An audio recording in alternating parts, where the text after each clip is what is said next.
خۆی کووردە بەڵام بووە بە تێڵای دەستی دەوڵەتی تورک. دۆستی گیانی بەگیانی ئەردۆغانە کە دوژمنی سەرسەختی کووردە.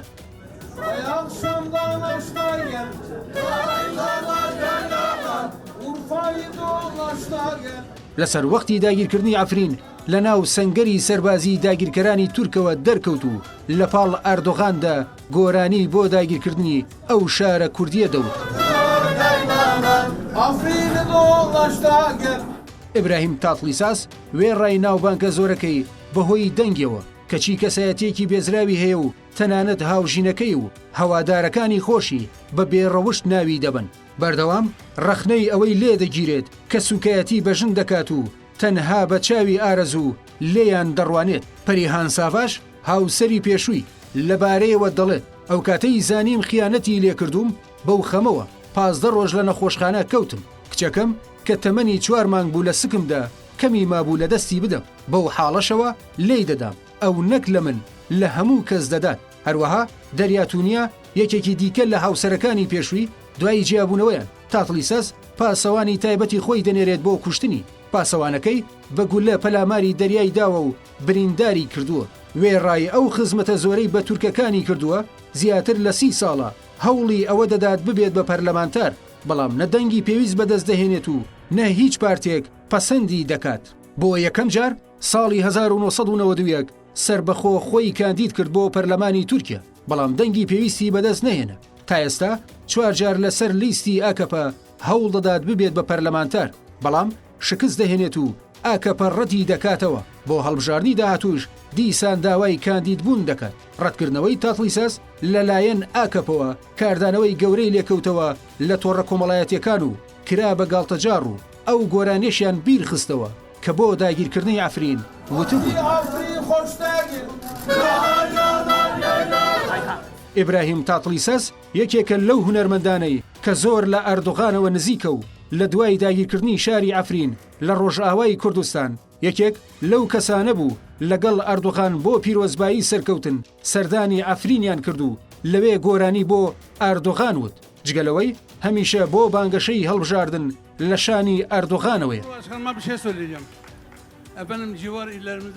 دەرکەوتنی ئیبراهیم تاتلیساس و ناوبانگبوونی نائاسایی بوو. لە دوای کودەتا سەربازەکەی کەنان ئەڤران لە هەشتاکانی سەدەی ڕابردوو لە تورکیا وێڕای کۆمەڵکوشکردنی سەدان کورد و قایمکردنی سەدانی دیکە لە زینداندا لە ڕێگای هونەرەوە شەڕی تایبەتیان دەست پێ کرد بۆ کوشتنی هونەری ڕەسەن و شۆڕژگێڕی و پێشخستنی هونەری ئەرەبێسک بۆ بیهیواکردنی گەنجان و دوورخستنەوەیان لە هەوای شۆڕژگێڕی و ئازادی خوازی. تاتلیساس و هەواوازەکانی پێشەنگایەتی ئەم شەڕە تایبەتەیان دەکرد. بە پێچەوانەوە بەهۆی سانسۆر و فشارەکانی دەوڵەتەوە دەیان هونەرمەندی ئازادی خواز و دەنخۆش و ڕەسەن تورکیایان جێهێشت بە ناچاری یاخود خزێنرانە کونجی زیندانەوە. تاتلیساس یەکێک بوو لەو هونەرمەندە فاشیستانەی کە هێرشی کردە سەر هونەری گەورە و دیاری کورد ئەحمەدکایە تەنها لەسەر ئەوەی وتی من کوردم. من بەڕێگەز کوردم لەو ئەلبومە نوێیەی کە ئامادەکاری بۆ دەکەم سترانێک بە کوردی دەچڕم.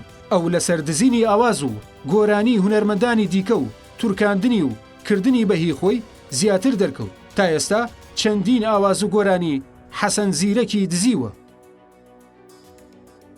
تاتلیساس و هەولێر 12 ساڵ لەمەوبەر تاتلیساس وەک بازرگانێک هاتە هەولێر و لەگەڵ وەبەرهێنێت جاری پرۆژەی دەشتی بەهەشتیاندا.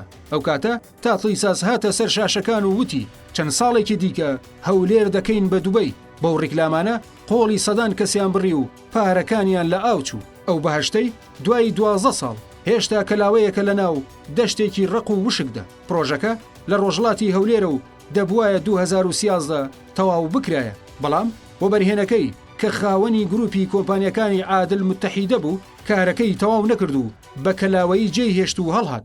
لەوە بەدواش سەر و کەلەی تاتلیساس زەر نەکەوتووە.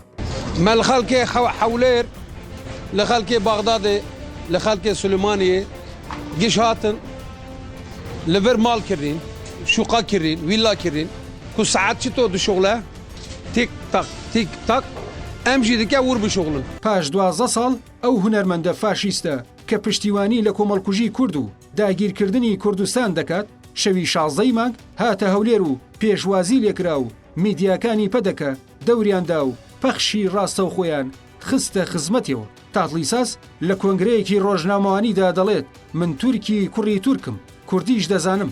لێرەدا تاتلیساس بە دڵخۆشکردنی تورکە ڕەگەزپەرستەکان لەبارەی ناسنامەی خۆیەوە درۆ دەکات، چونکە دایکی کووردە و لە شاری ئورفای باکووری کوردستان لەدایک بووە و لەوێش گەورە بووە و بە کوردیش قسە دەکات.